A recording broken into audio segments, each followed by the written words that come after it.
In the blistering summer of 1851, eastern Texas found itself haunted by an inexplicable series of deaths that would etch itself into plantation lore for decades.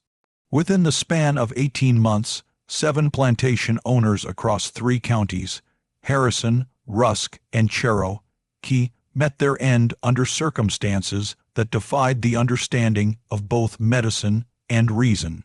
Each of these men had something in common that history nearly buried with them. They had all purchased the same enslaved man. Within weeks of acquiring him, every one of them was dead.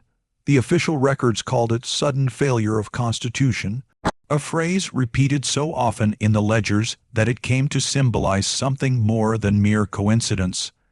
What those county records truly buried was not only bodies, but a truth so unsettling that it would remain hidden in courthouse basements until those buildings themselves fell to ruin.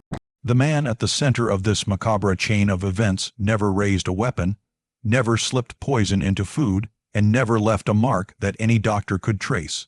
Yet somehow, he eliminated his owners with a precision that baffled physicians, terrified the white landowners, and transformed him into a figure of whispered dread. He was the slave who could not be owned. His name was Samuel Kincaid, later remembered in hushed tones as the Widow-Maker, a man whose presence turned prosperity into death. Before his name spread through the slave quarters and across the pine woods of Texas, Samuel appeared as nothing more than another lot on the auction block, a field hand like thousands of others who passed through the markets of Marshall, Texas, in 1850, was the beating heart of East Texas's plantation wealth, a county seat swollen by cotton profits and sustained by the brutal order of slavery. Located near the Louisiana border, it was both a trading hub and a funnel through which human lives were bought and sold for the markets of New Orleans. The town was thriving. Its wooden courthouse had been replaced with a brick one, the symbol of permanence that cotton kings craved. The fields stretched out for miles, worked by the sweat of 3,000 enslaved people who outnumbered the white citizens almost 2 to 1.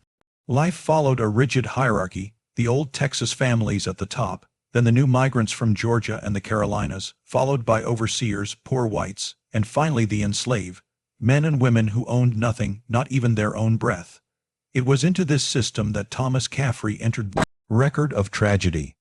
A practical man of moderate means, Caffrey ran a 300-acre plantation with 32 enslaved workers, and had the cold efficiency of an owner who viewed human beings as tools of production. On April 14, 1850, he rode into Marshall carrying $600 in banknotes, intending to buy 2 field hands. The auction was held behind the courthouse, where buyers inspected the enslaved as if they were live, stock-checking teeth, muscle, and obedience. Among them was lot number 7, male Negro, approximately 28 years of age, field trained, no distinguishing marks or defects. His name, on paper, was Samuel Kincaid. Unknown to Caffrey, Samuel's name had already appeared in several ledgers across the South. He had been sold 4 times in 2 years, each sale following the unexplained death of his previous owner. Caffrey paid $420 for him, signed the bill of sale, and brought him home. Nothing in Samuel's demeanor betrayed anything unusual. He was quiet, obedient, and seemingly indifferent. Yet behind his calm eyes he observed everything: the distance between the main house and the quarters, the overseer's habits, the routines of the plantation, the weaknesses of its master. Within weeks, he knew the entire rhythm of the Caffrey estate. 6 weeks later, Thomas Caffrey was dead, found cold in his bed after taking his usual dose of laudanum for his chronic headaches. The doctor found no wounds, no poison, nothing unnatural. Just another failure of constitution. Within months, the plantation was sold off, its debts settled, and Samuel stood once more on the auction block, silent and unsmiling, ready to begin the cycle again. When Thomas Caffrey's funeral dust had settled and the plantation fell to ruin, Samuel found himself once again on the auction block.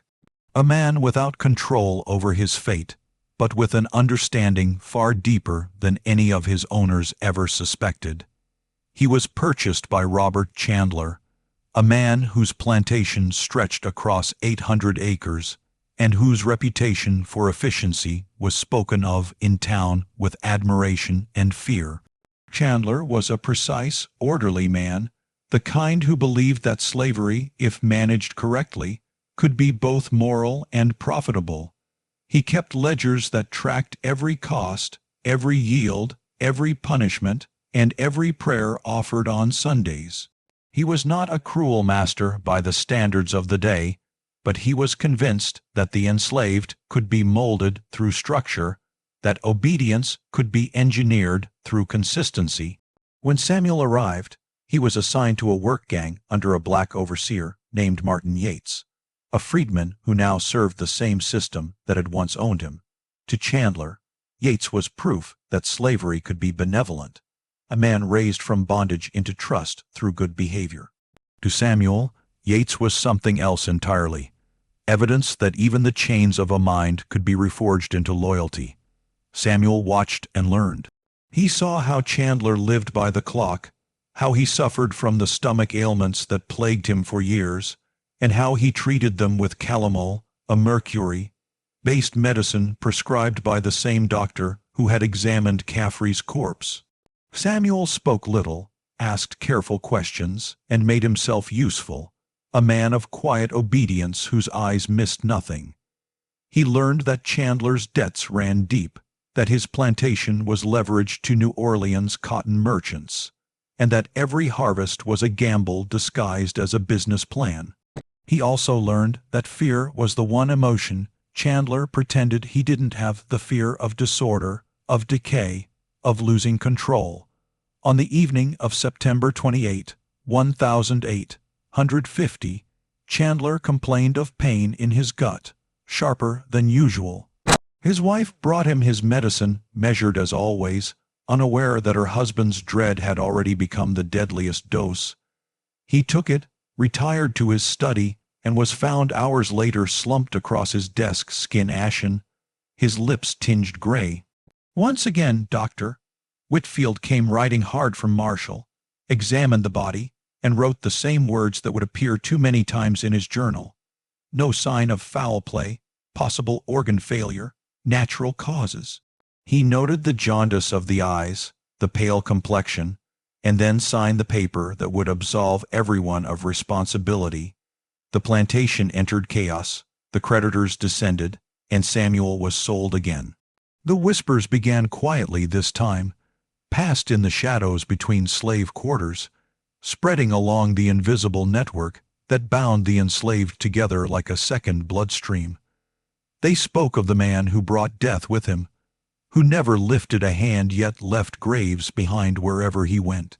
Some said he carried a curse, others said he had knowledge no slave should possess, the kind of knowledge that made white men tremble. When he was purchased next by Daniel Hartford, a man who called his plantation Christian and claimed to serve God through the ownership of souls, the pattern deepened. Hartford prayed with his slaves every Sunday, refused to work them on the Sabbath, and believed kindness could sanctify cruelty.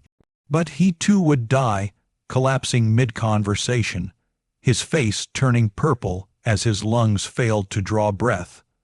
The doctor wrote again of heart failure and mystery, unable to shake the growing unease that something unseen was moving through these deaths. Samuel remained calm through every sale, every burial, every investigation. He had learned the truest rule of survival: not strength, not submission, but observation. He saw what his masters could not see, and in their blindness lay his freedom. By the time Hartford's widow auctioned off her husband's property, Samuel's reputation had grown beyond rumor. In the markets and the quarters, men whispered that he was death made flesh, a slave who could not be owned, a man who brought ruin without ever striking a blow. And as he stood once more under the Texas sun, silent on the wooden block, the next buyer looked at him not with greed or pity, but with a fear he dared not admit to anyone but God. When Samuel was sold again after Hartford's funeral, his next owner was James Whitlock, a younger man than the rest. Born in Texas and educated in Virginia, who prided himself on discipline, logic, and control, he had heard the rumors, the whispered talk of 3 dead men, all struck down after buying the same slave, and he did not dismiss them as superstition. Instead, he saw them as a puzzle to solve, a threat to study. Whitlock was not a cruel man in the sense of the lash, but his cruelty lay in the coldness of command. He ran his plantation like a military camp, ruled by strict routines, precise accounting, and the certainty that everything and everyone could be controlled through observation. When he purchased Samuel on a February morning in 1851 for a mere $275, he told himself he was buying a mystery he intended to master. From the first day, Samuel was kept apart from the others. His cabin stood alone, his meals were delivered by Whitlock's own servant, and an overseer was posted outside each night. Whitlock watched him with the fascination of a man studying an animal he feared might be smarter than himself. He questioned Samuel daily, not with anger but with the sharp curiosity of someone who wanted to see behind the mask. He spoke of coincidence and fate, of death and disease, of the men who had owned him before. "You've had unfortunate luck," Whitlock said one evening, his voice carrying the edge of challenge. "3 masters dead. Some call that a pattern." Samuel lowered his eyes and answered softly that he only worked where he was told. That calm answer unsettled Whitlock more than defiance would have. For 11 weeks, Whitlock kept him under constant watch, recording his movements, restricting his contact, feeding him separately, yet finding nothing wrong.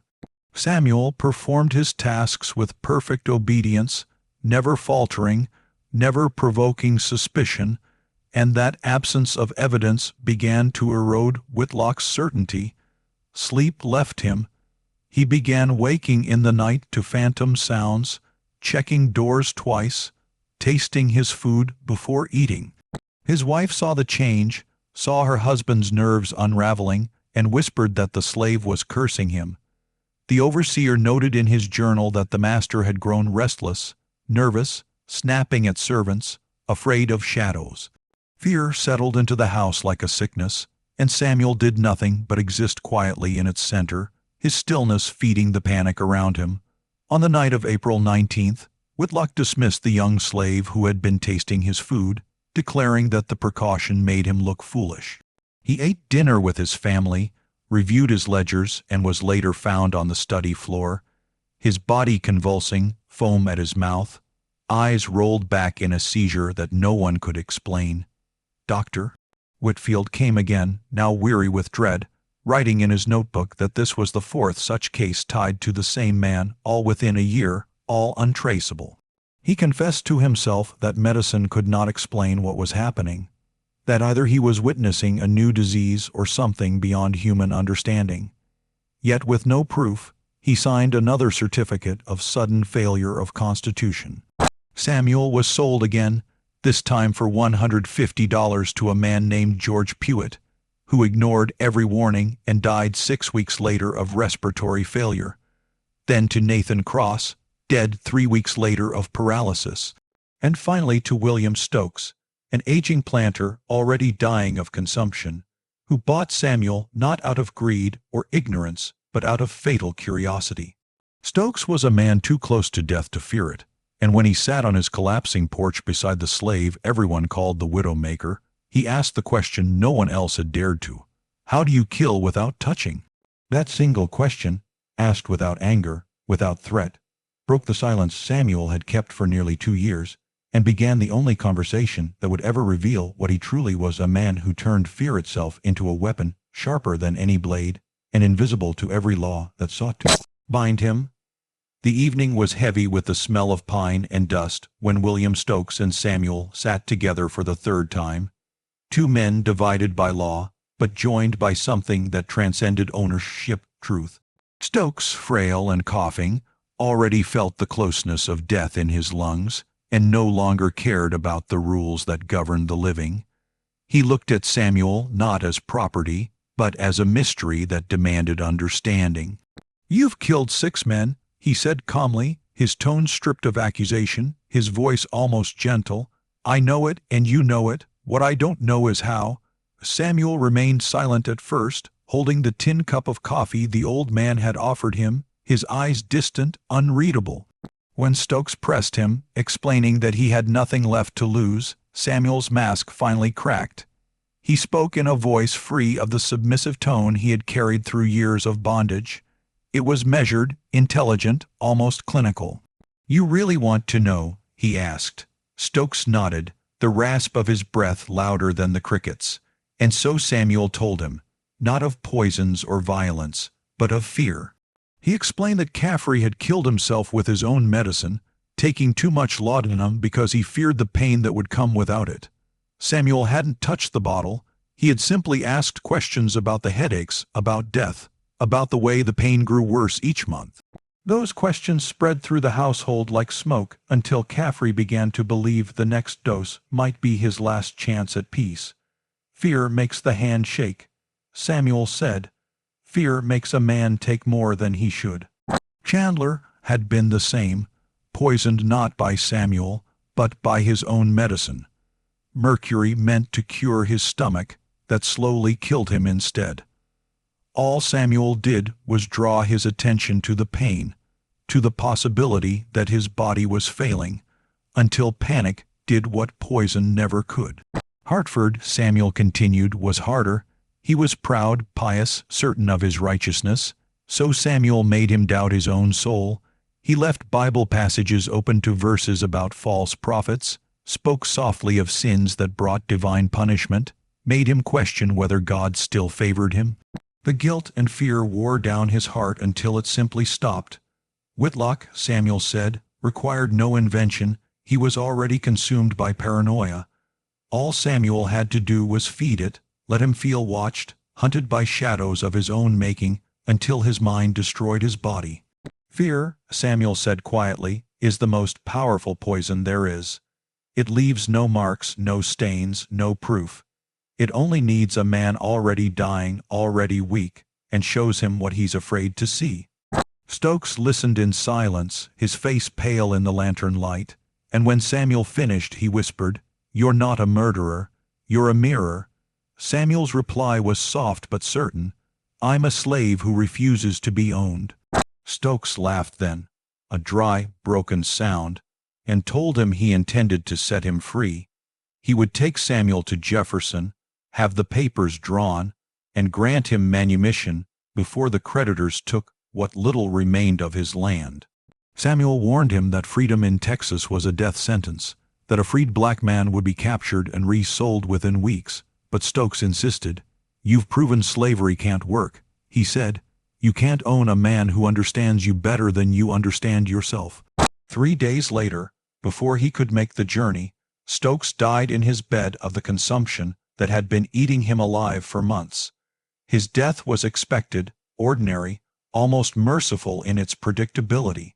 Yet when his estate was liquidated, the sheriff found an unsigned will that declared Samuel free. The paper carried no legal weight, but it revealed something deeper. Stokes had believed him, had seen the truth behind the legend.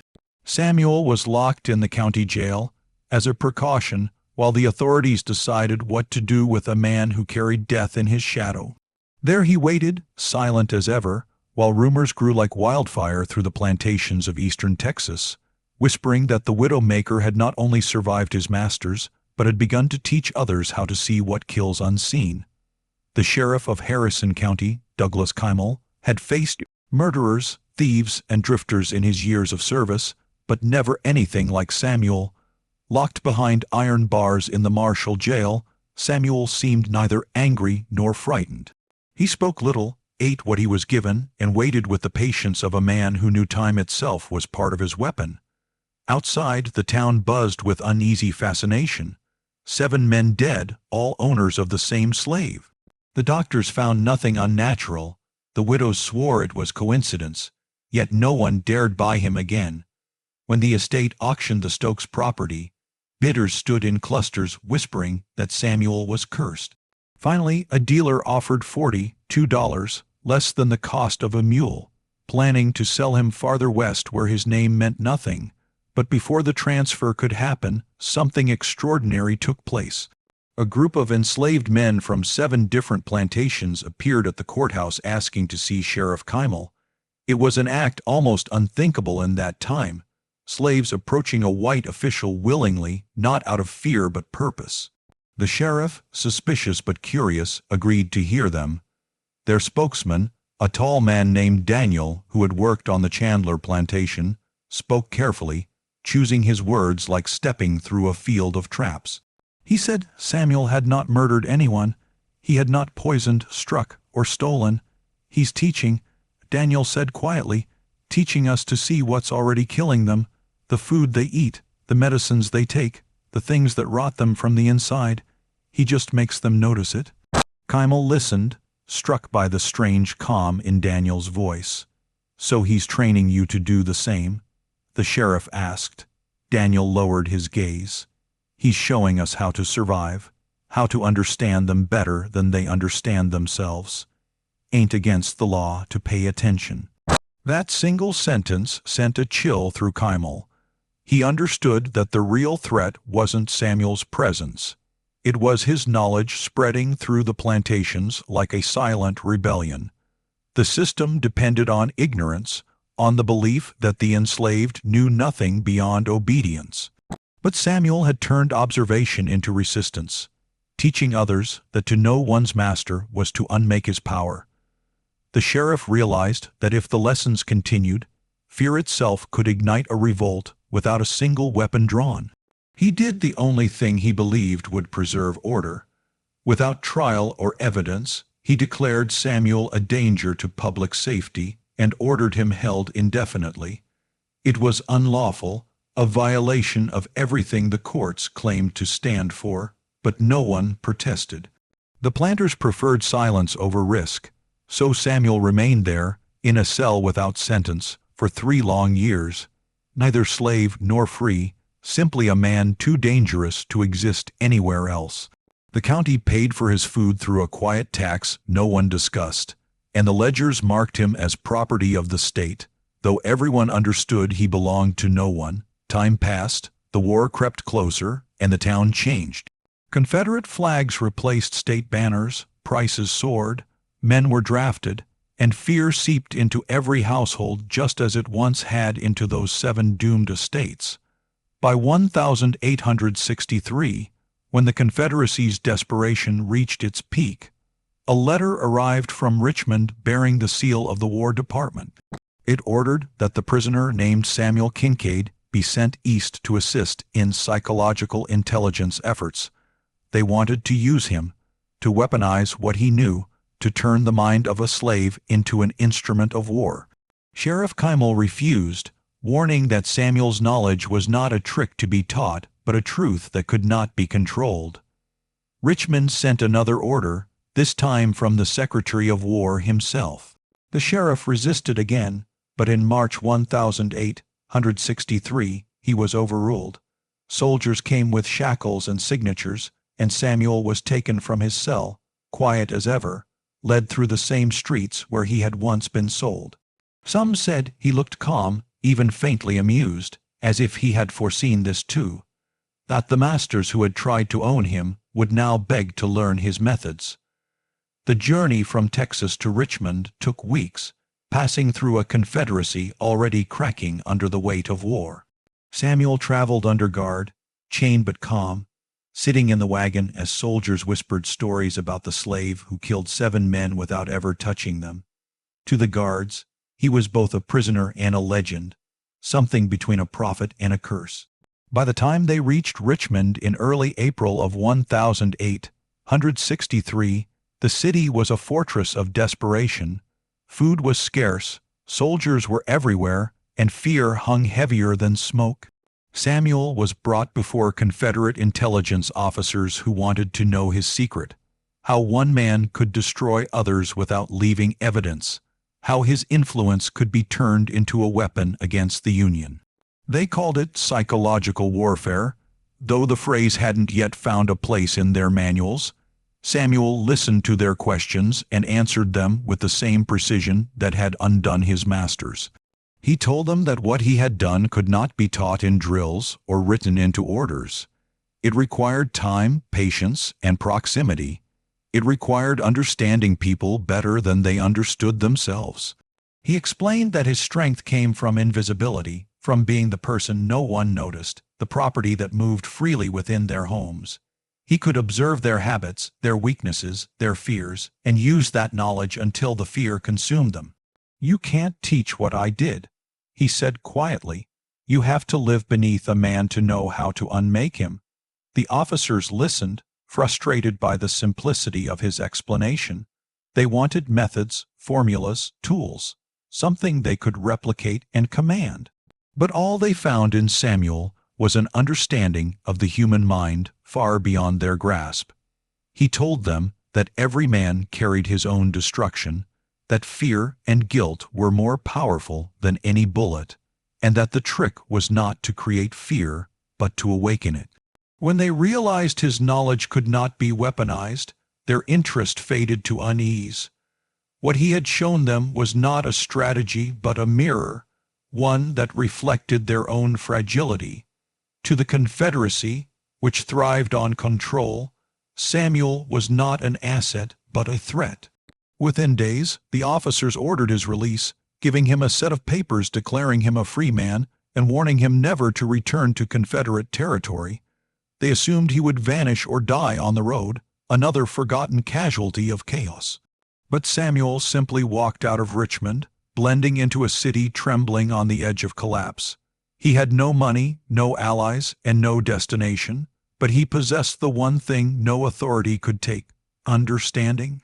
He walked through the alleys and markets, unseen and unremarked, watching the same patterns he had studied all his life: the arrogance of power, the blindness of those who believed themselves untouchable. From that moment, the record of Samuel Kincaid ends. No document bears his name after his release. Historians later searched for him in vain, finding only rumors: that he fled north disguised as a laborer, that he crossed into Union lines and vanished among the freedmen, or that he died quietly in Richmond before the siege. Yet his absence became its own presence. In the years after the war, freedmen in Texas began displaying an uncanny knowledge of their former owners' affairs, debts, secret partnerships, even illnesses. They negotiated wages with insight that defied explanation, out-maneuvering the very men who had once owned them. The bureau agents who recorded these negotiations noted their remarkable awareness and discipline, though none could explain where it came from. It was as if someone had taught them that power lay not in rebellion but in perception. In truth, Samuel had not vanished, he had multiplied. His legacy lived in every freedman who learned to watch, to listen, and to think. The slave who refused to be owned had taught an entire generation how to own themselves through knowledge, and in that silent inheritance, his true revenge began. In the years that followed the war, as the South struggled to rebuild itself from the ashes of defeat, the legacy of Samuel Kincaid began to surface in quiet, unrecorded ways. Across the counties of eastern Texas, Marshall, Harrison, Cherokee, the freedmen who once tilled those cotton fields began to move differently, to speak differently, to negotiate with a calm confidence that bewildered the white men who had lost their power. They knew too much, not from books or formal schooling, but from years of watching and understanding. They remembered every debt their masters owed, every dishonest ledger entry, every hidden mortgage, every weakness that wealth had tried to conceal.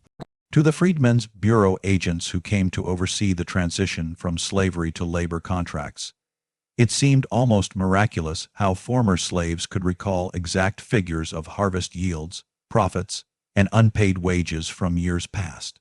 One such case involved a man named Isaac, who had once worked on the Chandler plantation. When his former overseer tried to cheat him out of wages, Isaac recited the plantation's financial history from memory: every bale of cotton, every sale, every expense, until the man had no choice but to pay him what he was owed. "I learned it from a man who passed through once," Isaac told the bureau agent. "He showed us that knowing is surviving." It was not rebellion that Samuel had sparked, but something far deeper, a quiet revolution of the mind. The white population of Marshall felt it before they understood it. They noticed that their former slaves no longer avoided eye contact, that their tone carried something new, a calmness that came not from submission but from awareness. Some planters packed up and left, unable to endure the humiliation of being out-maneuvered by people they had once owned. Others adapted, making uneasy peace with the new reality that their survival now depended on cooperation with those who had seen too much. Courthouse ledgers from those years tell a silent story. Land transfers, disputed contracts, debts settled through negotiation rather than domination. Power had changed hands in ways no one could fully record. When a journalist from Philadelphia visited in 1868, he wrote astonished dispatches about the intelligence and composure of the freedmen in Harrison County, describing them as more astute in matters of business than their condition would have allowed one to expect. They told him cautiously about the importance of watching people, about learning to read men instead of books, about understanding that power was not always in the whip, but in the mind that saw through it. None mentioned Samuel Kincaid by name, but several spoke of a teacher who came through before the war ended, a man who taught that to see clearly was the first step toward freedom. The journalist also recorded the bitterness of former slaveholders, who complained that their freed laborers knew too much about debts, about failures, about the private matters of families once untouchable. One white planter said, "We thought we controlled everything because we owned their bodies. We never realized they were studying us, learning us, knowing us better than we knew ourselves." In that single sentence, the truth of Samuel's legacy became clear. He had turned observation into a weapon and handed it to the powerless. His method spread without books or sermons, through whispers, gestures, and memory, until it reshaped the very foundation of Southern society. Even Dr. Ambrose Whitfield, the physician who had examined all those mysterious deaths years earlier, came to understand the deeper meaning of what he had witnessed. Before his death in 1874, he wrote in his journal that Samuel's actions were not murder but revelation, a proof that the enslaved mind was never truly enslaved. The true horror, he wrote, was not that 7 men died, but that one man awakened the consciousness of thousands. What began as fear on the plantations had become something else entirely. Awareness, passed from survivor to survivor, until knowledge itself became the new inheritance of freedom. The years turned, and the world that had once thrived on bondage began to forget the names of both masters and slaves. Yet the echo of Samuel Kincaid's story lingered like a rumor that refused to die. The courthouse in Marshall still stood, renovated and polished, its walls silent witnesses to the transactions that once reduced human lives to ink and numbers. The auction block where Samuel had stood 7 times was gone, long since torn down, but the ledgers remained, pages filled with prices that told a story no monument ever could. They showed the steady decline in his value, from $400 to $65, a numerical descent that mirrored the unraveling of a system too arrogant to recognize its own weakness. Each entry marked the desperation of the men who bought him and the doom that came soon after. Historians would later call it coincidence, but those who lived in its shadow knew better. Samuel had not destroyed his masters, he had revealed them to themselves. He had shown that power built on fear was already rotting from within. Dr. Ambrose Whitfield's final words, written years after the last death, captured that truth with haunting clarity. He did not kill men, he killed the illusion that they were gods. For all the wealth and cruelty that slavery had amassed, it could not survive the realization that the enslaved were thinking, watching, and understanding. Samuel proved that intellect could not be chained, that fear was a poison more lethal than any knife or powder, and that knowledge, once learned, could never again be contained. The widows of those 7 men lived on in silence, some remarrying, some vanishing into poverty, none daring to speak of the strange pattern that had taken their husbands. To admit the truth would have been to acknowledge that the entire world they had built rested on lies. One of them, Catherine Caffrey, the daughter of Samuel's first master, later wrote from Ohio that she often thought of the man her father had bought that spring. How quiet he had been, how carefully he had watched. Perhaps, she wrote, he did nothing at all but exist as a reminder of mortality. Sheriff Keimer died insisting that jailing Samuel had been an act of public safety, but his private letters told another story. In them he confessed that he had locked Samuel away not because of guilt, but because of fear of what it meant if the stories were true. He proved that the power we claimed to hold over them was an illusion, Keimer wrote. He showed that understanding itself was rebellion. History eventually buried Samuel's name beneath 1,000 others, but his idea lived on subtle, unstoppable. Every freedman who learned to read, every laborer who demanded wages, every black man or woman who looked a former master in the eye, carried a piece of what Samuel had begun. His revolution left no battlefield, no monument, no flag, only awareness. And in that awareness lay the quiet end of slavery's certainty. No one ever discovered what became of him after Richmond. Some said he crossed the Union lines and disappeared into the North. Others whispered that he lived under another name, teaching the art of seeing to those who would listen. Perhaps he died alone. Perhaps he watched the end of the war from a distance, knowing that the institution that once claimed his body had finally died of the same sickness that had taken his masters, fear.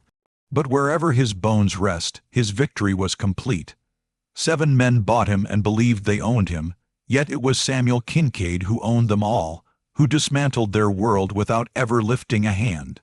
In the end, he proved that the most dangerous weapon in history was never the sword or the gun. It was knowledge quietly held by those whom the powerful refused to see. And when the powerful finally realized it, it was already too late.